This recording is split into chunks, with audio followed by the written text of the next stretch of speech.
Indexing மட்டும் பண்ணால் போதுமா?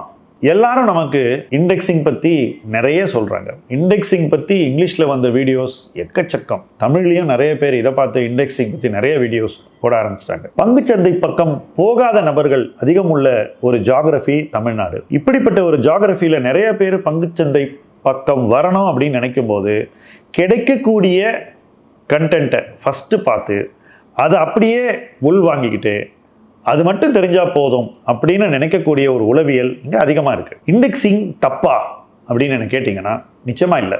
ஆனால் இண்டெக்ஸிங்கினுடைய கெப்பாசிட்டி, கேப்பபிலிட்டி என்ன அப்படிங்கிறத முதல்ல புரிஞ்சுக்கணும். அதுக்கு முன்னாடி உங்களை ஒரு கேள்வி கேட்குறேன். சப்போஸ் நீங்கள் ஒரு ஃபார்மல் ஜாபில் இருக்கீங்க, அதாவது பிஎஃப், இஎஸ்ஐ இதெல்லாம் கொடுக்கக்கூடிய ஒரு வேலையில் இருக்கீங்கன்னு வச்சுப்போம்.